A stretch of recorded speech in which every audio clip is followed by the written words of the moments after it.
असांजे नसुल जानवर जो जेको सिंध में कुंडी नसुल असां वटि मशहूरु आहे। कुंडी नसुल असां वटि अपर सिंध में बि आहे, विचोले सिंध में बि आहे, पर ख़ासि करे बद्दीन में असां वटि घणो आहे।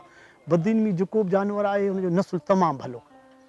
ऐं उन खां पोइ जेको पाण सिमाल में अचूं, नंढे में ॿकरी में जंहिंमें कामोरी आहे, बड्डी आहे, नाचणी आहे, कई नसुल अचनि था, हुन में काछणा, इहे नसुल जेके आहिनि तमामु सुठा आहिनि। असां वटि ख़ासि तरह सां तव्हां ॾिसंदव त कुंडी नसुल जेको आहे, ऐं उहो कुंडी नसुल असां वटि राहू असांजे इलाइक़े जा आहिनि, जीअं रईस नज़ीर राहू साहिबु आहे, जीअं शमीर ख़ान राहू मरहूम त पाण गुज़ारे हुनजो औलाद आहे, सरदार मुश्ताक साहिबु आहे, ममता साहिबु आहे, एजाज़ राहू आहे। इन्हनि वटि ही कुंडी नसुल तमामु सुठा जानवर आहिनि जेके असांजे पाकिस्तान लेवल ते इनाम खटे बीठा आहिनि पेश तक।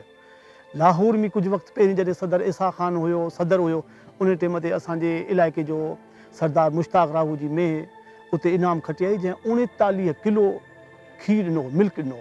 पहिरियों फस्ट इनाम उनजो हो, जंहिं हुनखे सोनू बिलो ॾिनो उन टाइम ते। उन खां पोइ ॿियूं राहुनि जी मेंह हिते असां वटि भिड़शा जे मेले में इनाम खटी वियो। अॼु खां 2 साल पहिरीं असांजो चाचो हाजी शेर राहू साहिबु ऐं रईस एजाज़ राहू साहिब जन जी मेंह जेको हिते खीरु ॾिनो, उन ॾिनो हो 42 किलो।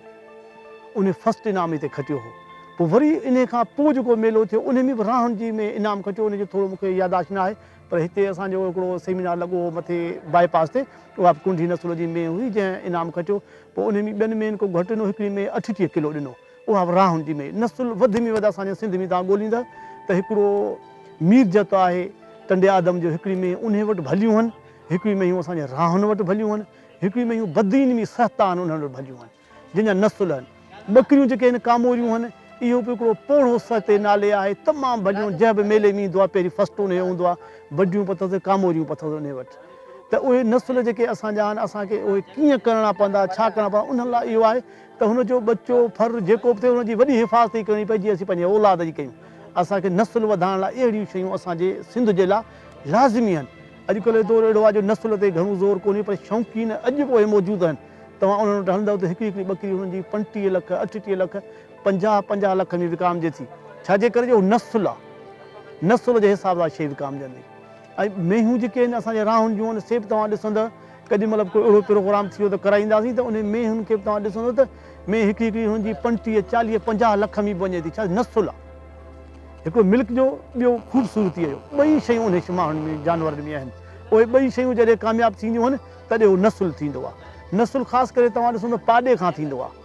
पाॾो जंहिं वटि भलो हूंदो, नसुल हूंदो उन वटि। ऐं उहे माण्हू जेके आहिनि पाॾा पंहिंजा हर भरू खपाईंदा बि कोन, न हुनखे स्लाटर कराईंदा आहिनि, उनखे बाक़ाइदे पाण रखंदा आहिनि त जीअं असांजो नसुल वधी सघे। इन खां अलावा आउं इहो वरी बि मैसेज ॾींदुसि, जेके भला जानवर रखण वारा, नसुल रखण वारा आहिनि, उनखे असीं हथु ॿधी अर्ज़ु कंदासीं त असांजे सिंध खे बचायूं त नसुल असांजे जानवर जो लाज़मी बचाइजो।